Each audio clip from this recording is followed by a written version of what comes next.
ఎక్కువ టైం తీసుకోను, ఒక 10 నిమిషాలు తీసుకుంటాను.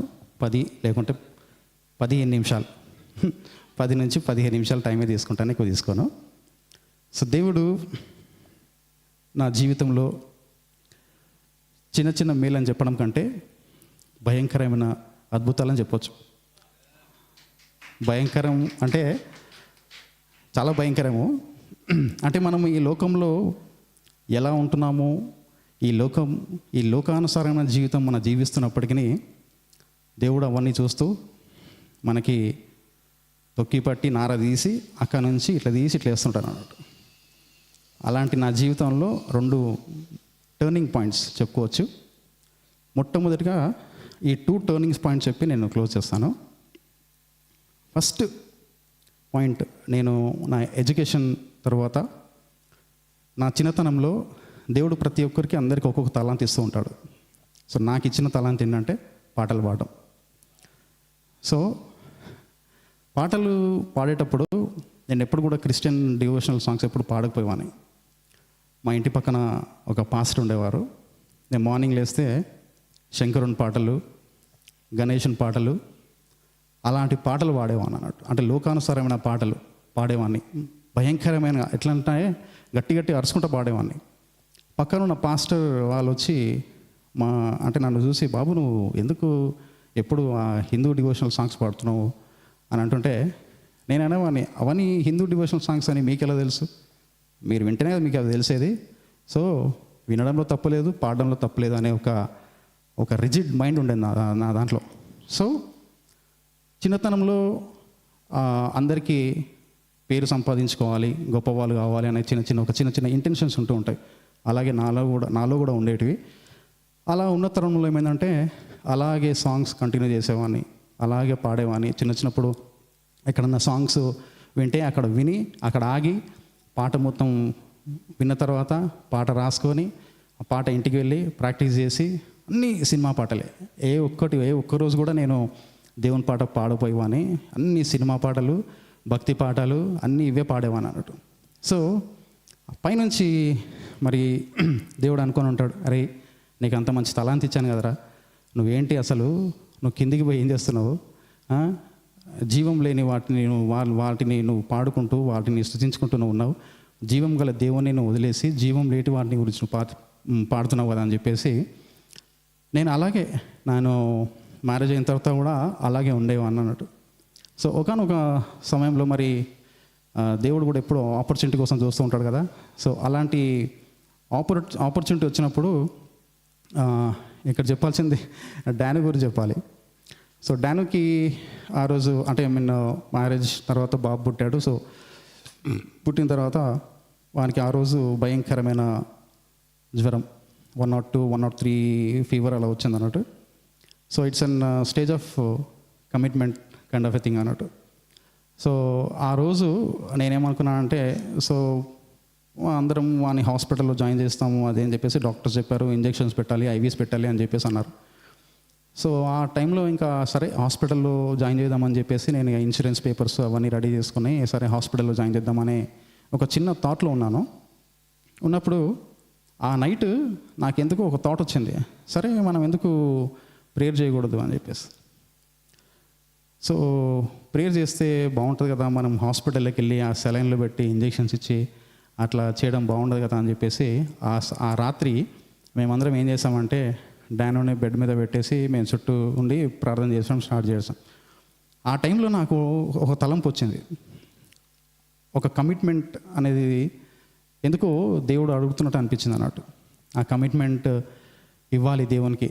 ఆ కమిట్మెంట్ ఇస్తే సో ఆ కమిట్మెంట్ నుంచి మనం బయటపడడానికి సో దేవుడు ఇది ఒక చిన్న అగ్ని పరీక్ష పెట్టాడని చెప్పేసి అనుకున్నప్పుడు ఆ టైంలో నేను ప్రార్థన చేసే టైంలోనే ఆ కమిట్మెంట్ ఎందుకో నాకు తలంపు వస్తూ ఉంది. ఆ కమిట్మెంట్ ఏంటంటే, నువ్వు పాడితే దేవుని కోసమే పాడాలి, నీ గొంతు దేవునికి సమర్పించాలి. అలాంటి సమర్పణ ఉంటేనే నీకు మీ బాబుకి 103 నుంచి వెళ్ళి కంప్లీట్గా డౌన్ అవుతుంది టెంపరేచర్ అనే ఉద్దేశంతో ఆ రోజు రాత్రి ప్రార్థన చేశాం. ప్రార్థన చేసినప్పుడు ఏమైందంటే మేము మార్నింగ్ 2:30, 2:45 వరకు ప్రేయర్ చేశాము. ప్రేయర్ చేసిన తర్వాత సరే నేను ఆ ప్రార్థనలో కమిట్మెంట్ ఇచ్చేసాను దేవునికి. ఇచ్చేసిన తర్వాత మార్నింగ్ 5:30, 6 అయింది. 6 అయిన తర్వాత మళ్ళీ లేచి ఒకసారి సరే చూద్దామని చెప్పేసి టచ్ చేసి చూశాను ఎంత ఉంది టెంపరేచర్ అని చెప్పేసి. ఫీవర్ అంతా ఏం లేదు, చల్లగా ఉన్నాడు బాబు. అప్పుడు నాకు అనిపించింది, ఓకే అంటే నేను చేసిన ఆ యొక్క తప్పుకు దేవుడు నార తీసి, బాబు ఈ డే రోజు నువ్వు మోకాలు ఉండి నీ కమిట్మెంట్ నీకు ఇస్తేనే నువ్వు అనుకున్నది నీకు ఇస్తా అని చెప్పేసి ఆ రోజు నేను చేసిన కమిట్మెంట్ ద్వారా అక్కడ మొదలైన నా ప్రయాణము ఇప్పుడు ఆయనే నా సంగీతము అలా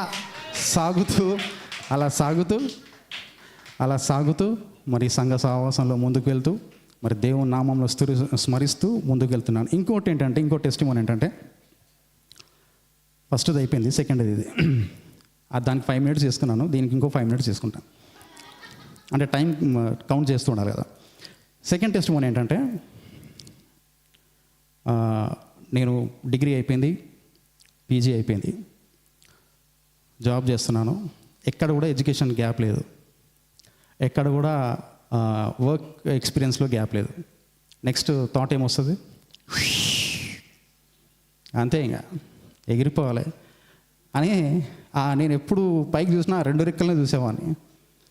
ఎగిరిపోతే బాగుంటుంది, ఇంకా డాలర్ డ్రీమ్స్, బయటికి వెళ్ళి ఒళ్ళు డబ్బులు సంపాదించి 3 స్టోరీలు బిల్డింగ్ కడితే ఒళ్ళు హ్యాపీగా బతికేసి అని చెప్పేసి, అంటే నాకేనే కాదు జనరల్గా కార్పొరేట్లో పనిచేస్తున్న వాళ్ళు, లేకుంటే ఎడ్యుకేషన్ కంప్లీట్ అయ్యి వచ్చిన వాళ్ళు, లేకుంటే ఆ థాట్ అనేది ఆటోమేటిక్గా బయటికి వచ్చేస్తుంటుంది అన్నట్టు, తన్నుకుంటూ వచ్చేస్తుంటుంది అంతే. సో అలా ఉన్నప్పుడు నేనేం చేశాను, సరే అని చెప్పేసి సరే వేద్దామని చెప్పేసి యూఎస్కి వేసా. టిక్ రాంగ్ అయిపోయింది. అట్లా అని చెప్పి కెనడాకి వేసా, అది తప్పైంది. సరే అని చెప్పేసి మిడిల్ ఈస్ట్కి వేసా, అది టక్ అయిపోయింది. సింగపూర్, మలేషియా అన్నీ ఇంకా దొరికిన country, even Germany, Sweden, Denmark, South Africa, Johannesburg, అన్ని కంట్రీస్ టచ్ చేసి వచ్చా. లాస్ట్కి ఏమనిపించింది అంటే నాకు, అరే ఇంత చేస్తున్నా ఏంట్రా బాబు, అసలు ఏమవ్వట్లేదు అని చెప్పేసి. అంటే మా కొలీగ్ లాస్ట్కి నాకు ఎలా ఉందంటే, అట్లీస్ట్ పాకిస్తాన్ బార్డర్ పోయి ఇలా టచ్ చేసిన రావాలనిపించింది. అంత బలమైన ఆలోచన ఉండే, అట్లీస్ట్ పాకిస్తాన్ బార్డర్ పోయి ఇలా టచ్ చేసి వచ్చి అమ్మ పోయి వచ్చిండ్రా బాబు అనే అలాంటి బలమైన కోరిక ఉండేది అన్నట్టు నా దాంట్లో. ఆ సమయంలో ఒక కొలీగ్ నాతో అన్న మాట ఏంటంటే, నువ్వు ఏది చేసినా కానీ నేను ఒకవేళ దేవుడు నిన్ను లిఫ్ట్ చేయాలనుకుంటే లిఫ్ట్ చేస్తావు, ఒకవేళ దేవుని యొక్క అనుగ్రత నీ మీద ఉంటే నువ్వు బయటికి వెళ్తావు. నువ్వు ఎన్ని ప్రయత్నాలు చేసి అదే సర్కిల్లో గిర్ర తిరుగుతూ ఉంటావు, అంతే.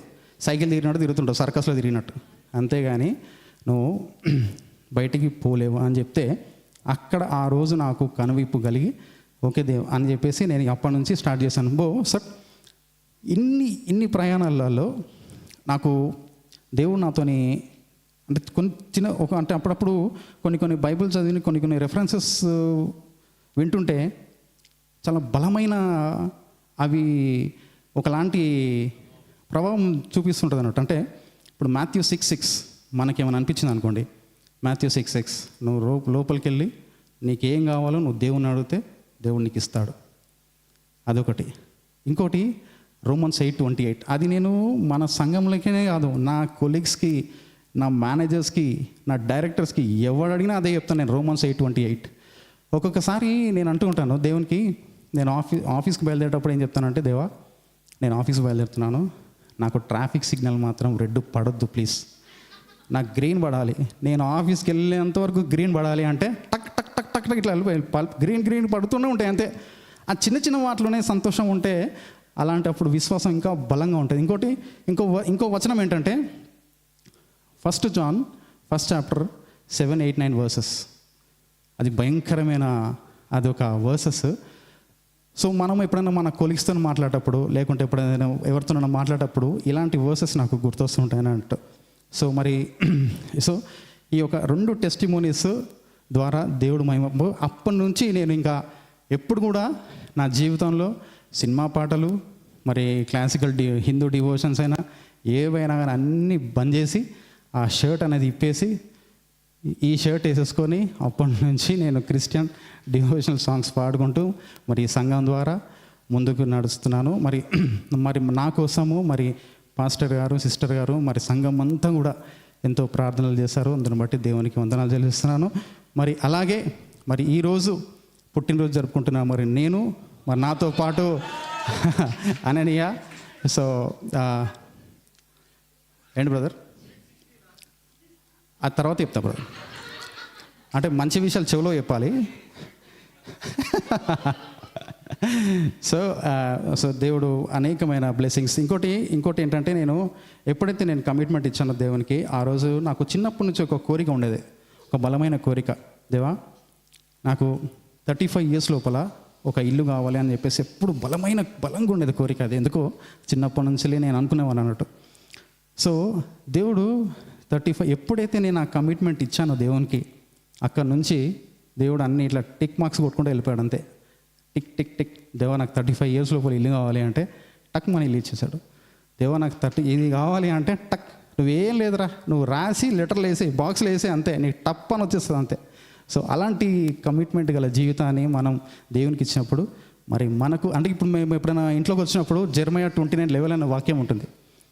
సో మన ప్లాన్స్ కాదు, దేవుని ప్లాన్స్ ప్రతి ఒక్కరి జీవితంలో ఆ డైరెక్షన్లో వెళ్తే మనకు సక్సెస్ అనేది కంపల్సరీ వస్తుందని ఈ సమయంలో మీ అందరికీ నేను తెలియజేయాలనుకుంటున్నాను. మరి ఈ సమయం ఇచ్చిన పాస్టర్కి, సంఘానికి అందరికీ వందనాలు చెల్లిసి చిన్న సాక్ష్యాన్ని దేవుని మహిమపరచాలని చెల్లిస్తూ థ్యాంక్స్ చెప్పుకుంటున్నాను. Thank you very much.